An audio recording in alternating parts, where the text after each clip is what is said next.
السلام علیکم جی، دادا پوتا شو لے کے آپ کی خدمت میں حاضر ہیں۔ جیسا کہ آپ کو معلوم ہے کہ یہ ہمارا پروگرام 1.5 دہائی سے لاہور میں چل رہا ہے اور اس کے اندر ہم آپ کی باتیں سنتے ہیں اور کچھ اپنی باتیں کرتے ہیں۔ ایک دوسرے سے سیکھنے سکھانے کا عمل جو ہے وہ جاری رہتا ہے۔ پرسنل فائنانس اور کیریئر کاؤنسلنگ کے حوالے سے ہم آپ سے یہ بات کرتے ہیں، یہ بات رکھتے ہیں آپ کے سامنے۔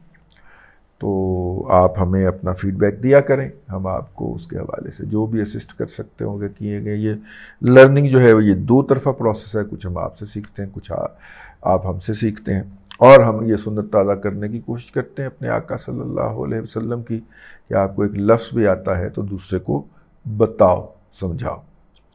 تو آج کے پہلے سوال کی طرف چلتے ہیں۔ السلام علیکم دادا جی، آپ کا شو بہت زبردست ہے۔ سب سے کوشچن تھا کہ بجٹ کے بعد کون سا سیکٹر ایسا ہے جو کہ اس بجٹ سے تو بینیفٹ حاصل کرے گا اور پرفارم بیٹر کرے گا اسٹاک مارکیٹ کے لحاظ سے، اور کرنٹلی آپ کا خیال ہے کو کیپکو یا ایس پی ڈبلیو ایل میں سے کون سا شیئر جو ہے وہ سلیکٹ کرنا چاہیے؟ Thank you.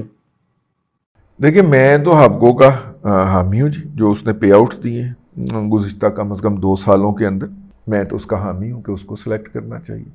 کون سا شعبہ چلے گا؟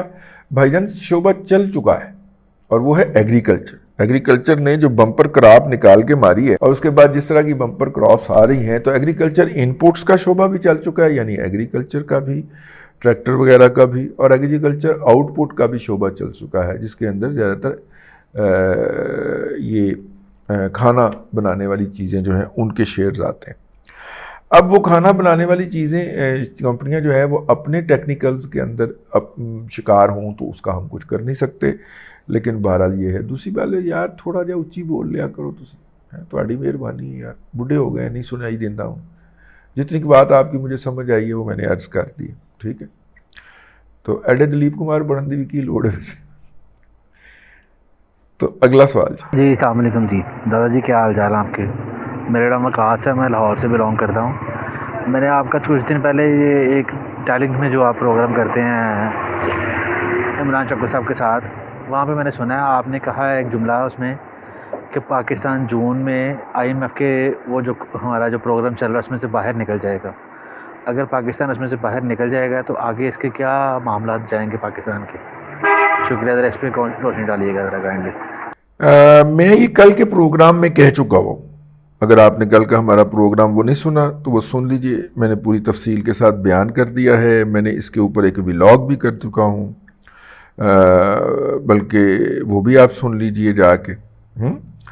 تو بار بار جو ہے وہ بات کو دہرانا اچھا نہیں لگتا، تو اس لیے میں نے کہا کہ میں اس کو سکپ کر دوں، لیکن میں اس پہ بہت زیادہ گفتگو کر چکا ہوں کل کے پروگرام میں، یقیناً آپ نے سن لی ہوگی۔ السلام علیکم، امید کرتا ہوں سر آپ خیریت سے ہوں گے۔ سر شریعہ کمپلائنس شیئرز کے متعلق انفارمیشن چاہیے تھی کہ جس طرح بینکنگ کے اندر مختلف رائے ہیں کہ یہ بینکس والوں کے جس طرح کلیم کرتے ہیں کہ ہمارا شریعہ اصولوں کے مطابق ہے، تو کیا شریعہ کمپلائنس شیئرز بھی اسی طرح ہیں کہ واقعی میں شریعہ کو کمپلائی کر رہے ہوتے ہیں یہ شیئرز؟ دوسرا سر، اس میں اس کی جو اوتھینٹک لسٹ ہے وہ کہاں سے مل سکتی ہے؟ کیونکہ پی ایس ایکس پہ جو لسٹ ہے وہ آؤٹ ڈیٹ ہے، وہ شو کر رہے ہیں جنوری 2023 میں اپڈیٹ ہوئی ہے اور اس میں شیئرز کا ڈیٹا ہے جون 2022 تک، لیکن اگر ہم باقی بروکرز کی لسٹ پہ دیکھیں تو اس میں کچھ شیئرز آ رہے ہیں جیسے ہبکو ہے، وہ ان کی لسٹ میں شو کر رہا ہے کہ شریعہ کمپلائنٹ ہے، جبکہ پی ایس ایکس کی جو لسٹ ہے اس میں وہ شریعہ نان کمپلائنٹ شو ہو رہا ہے۔ سر اس پہ ذرا گائڈ کر دیں کہ اس سے متعلق پراپر انفارمیشن کیسے مل سکتی ہے، اور آیا جو شریعہ کمپلائنٹ شیئرز ہے واقعی میں شریعہ کمپلائنٹ ہوتے ہیں یا نہیں؟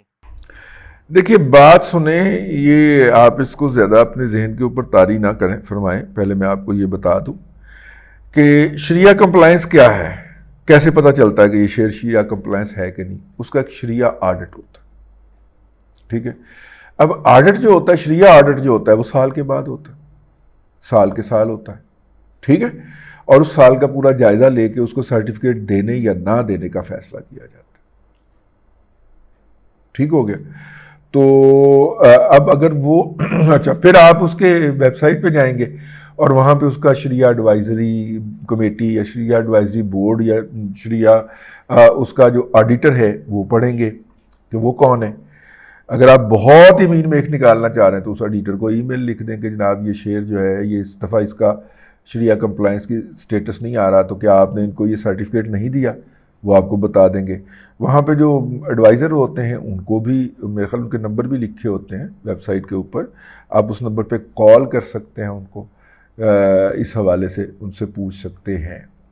ٹھیک ہے، تو اس لیے یہ کمپلائنس جو ہوتی ہے یہ ہر 6 مہینے اور سال کے بعد چیک ہوتی رہتی ہے اور کسی بھی وقت ودرا کی جا سکتی ہے. یہ 2 لسٹوں میں اس کی موجودگی ضروری نہیں ہے.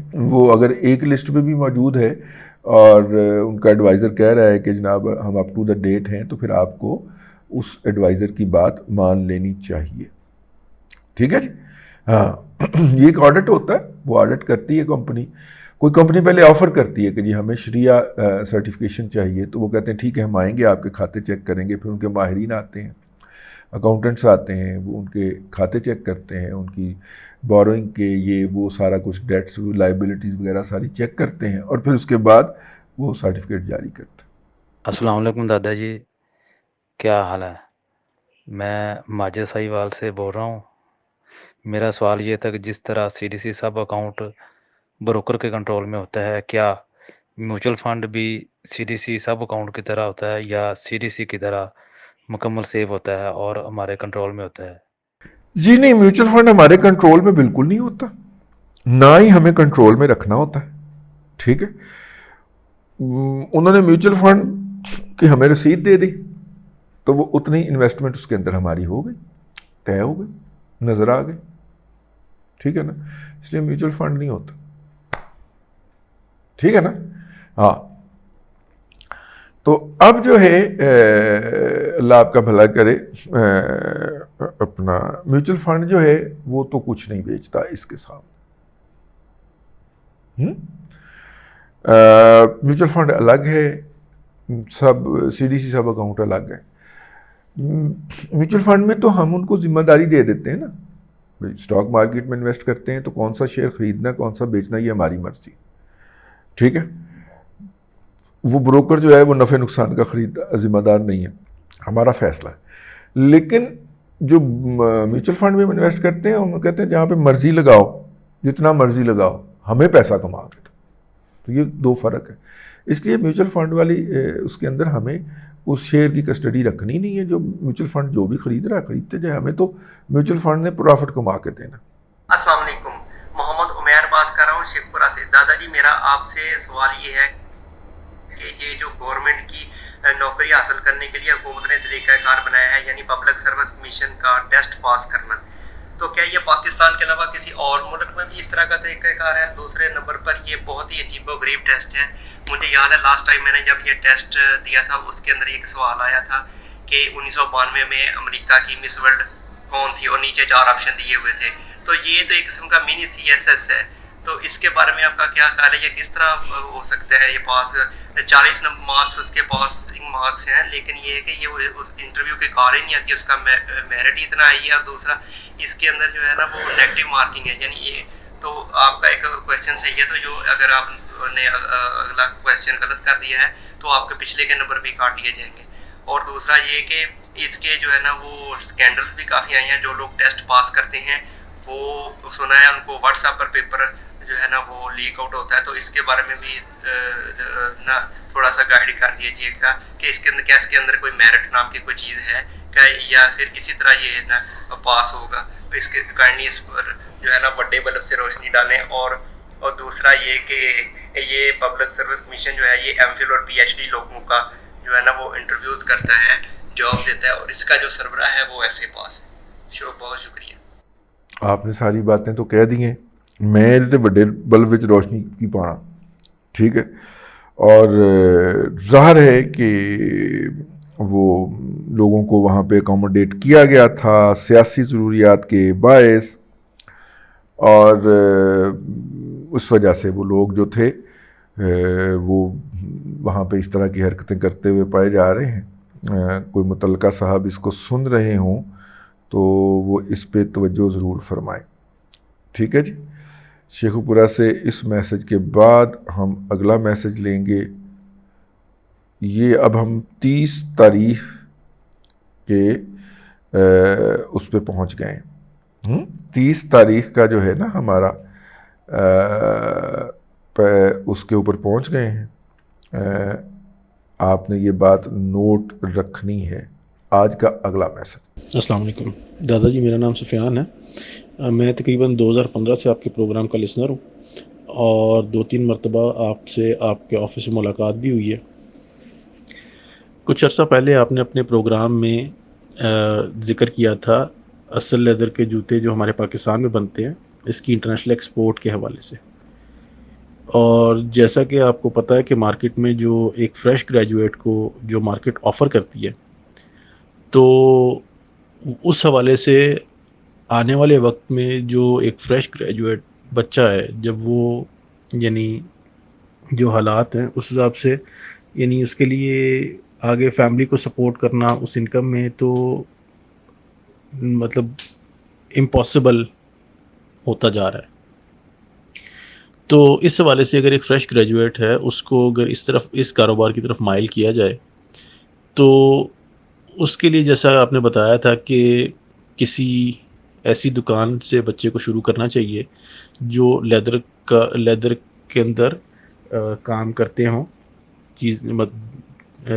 جوتے بیچتے ہوں، تاکہ اس کو کاسٹنگ آئے، اس کو جو کاروبار کی نیٹی-گریٹیز ہے اس کا پتہ چلے۔ اس کے بعد کچھ عرصہ وہ کسی فیکٹری میں جو ہے وقت گزارے تاکہ اس کو کاروبار کے بیسکس کا نالج آ جائے۔ اس حوالے سے کچھ لوگوں سے رابطہ بھی ہوا تو پتہ یہ چلا کہ زیادہ تر لوگ اس کاروبار میں اصل لیدر کی بجائے اب آرٹیفیشل لیدر کی طرف موو ہو گئے ہیں، چونکہ جو اصل لیدر ہے وہ کاسٹلی ہے اور لوگوں کی افورڈیبلٹی سے باہر ہے۔ تو اس حوالے سے اگر آپ کچھ گائیڈ کر سکتے ہیں، کوئی ریفر کر سکتے ہیں کہ کہیں، تو بتائیے گا، کیونکہ جو حالات ہیں اس حساب سے نوکری والا بندہ تو پستا جا رہا ہے۔ تو ہمارے پاکستان کی یہ پروڈکٹ بھی ہے، تو اس کو اگر ہم یعنی باہر ہم اس کو ایکسپورٹ کریں گے تو ظاہر سی بات ہے ملک کے لیے بھی فارن ایکسچینج جو ملک کے لیے بھی ہم ڈالر کمائیں گے۔ تو اس حوالے سے ذرا رہنمائی فرمائیں کہ کہاں سے شروع کر سکتے ہیں، اور اگر کوئی آپ فردر اس میں رہنمائی کر سکتے ہیں کوئی ریفرنس وغیرہ کے حوالے سے تو ضرور کیجیے گا۔ بہت شکریہ، السلام علیکم۔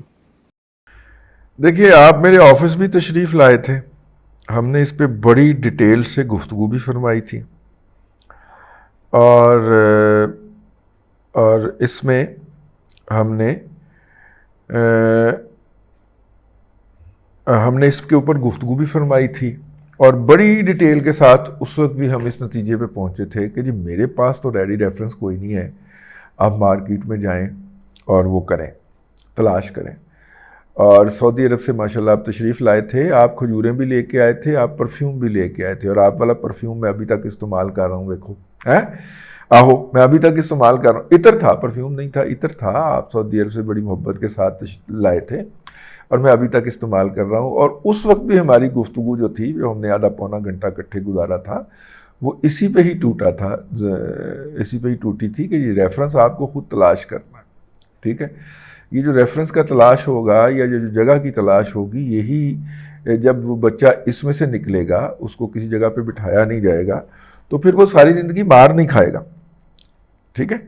تو بہرحال آپ ابھی تک وہیں پہ ہیں، اور میں جو ہوں وہ اس کو دیکھ رہا ہوں، کبھی ہم ان کو کبھی اپنے گھر کو دیکھتے ہیں۔ السلام علیکم رضی دادا، میں مارا بات کر رہی ہوں ملتان سے، اور آپ سے رہنمائی چاہتی ہوں ایک معاملے میں۔ وہ یہ کہ میں ایک انشورنس کمپنی میں ایز اے ڈپٹی مینیجر کام کر رہی ہوں پچھلے 10 سال سے، اور میں اور میرے ہسبینڈ اب چاہتے ہیں کہ ہم کینیڈا یا نیوزی لینڈ یا آسٹریلیا، جو بھی ہمارے لیے سوٹیبل ہو، وہاں پہ شفٹ ہو جائیں۔ اس معاملے میں آپ سے رہنمائی کی طلبگار ہوں، اور چاہتی ہوں کہ آپ ہمیں گائیڈ کریں کہ ہم کس طریقے سے کم پیسوں میں ہم کینیڈا امیگریشن کروا سکتے ہیں، یا آسٹریلیا یا نیوزی لینڈ۔ میں نے اپنی CV بنائی ہے لنکڈن پہ، انڈیڈ پہ، اور سیکھ پہ، اور میں جگہ جگہ اپلائی بھی کر رہی ہوں، لیکن ابھی تک مجھے کوئی پازیٹیو رسپانس نہیں مل سکا ہے بدقسمتی سے۔ مایوس ہوتی ہوں، لیکن پھر اس کے بعد دوبارہ سے ہمت پکڑتی ہوں۔ اور میرے ہسبینڈ جو ہیں وہ فی الحال ان کا کوئی کام کاج نہیں ہے، میں چاہتی ہوں کہ وہ بھی سیٹل ہو جائیں کسی طریقے سے۔ میرے پاس جمع پونجی جو ہے وہ کچھ اتنی زیادہ نہیں ہے، لیکن میں پھر بھی چاہتی ہوں، اور مجھے یقین ہے کہ آپ میری رہنمائی کریں گے، کیونکہ میں کسی طریقے سے اپنے مقصد میں اپنے اس ٹارگٹ کو اچیو کر لوں۔ شکریہ، بہت شکریہ، امید ہے کہ آپ مجھے ضرور جواب دیں گے، میں انتظار کروں گی۔ بہت شکریہ۔ بی بی میں کس چیز کا جواب دوں؟ آپ کی عمر کیا ہے، آپ کی تعلیم کیا ہے؟ یہاں سے بات شروع ہوتی ہے امیگریشن کی، ٹھیک ہے؟ اگر آپ 30 سال سے کم ہیں تو آپ آئیڈیل ہیں، اگر آپ 34 سال تک کے ہیں تو پھر بھی چل جائے گا۔ اگر آپ 36 سال سے کراس کر گئے ہیں تو پھر اس کو بھول جائیں، پھر بچوں کے لیے سوچیں کہ وہ جائیں گے پاکستان سے باہر، ٹھیک ہے؟ آپ کا بھی ہو سکتا ہے، آپ کے ہسبینڈ کی بھی ہو سکتا ہے، اس کے بارے میں سوچا جا سکتا ہے، لیکن آئیڈیل یہ ہے کہ 18 سال کی تعلیم حاصل کی ہو بچے نے، جو کہ نارملی 18 سال کی تعلیم اس کی 24 سال کی عمر میں مکمل ہوتی ہے اگر وہ نارمل سپیڈ سے چلتا جائے، تو پھر 24 سال کی عمر سے لے کے 30 سال کی عمر تک اس کے پاس آئیڈیل ٹائم ہوتا ہے کہ وہ امیگریشن کے لیے اپلائی کرے۔ چلیں، اب امیگریشن جو ہے، امیگریشن میں آج کے دن پہ اگر ہم بات کریں تو مطلب خرچے کی بات کریں کہ سال ایک کا پروسیس ہوتا ہے۔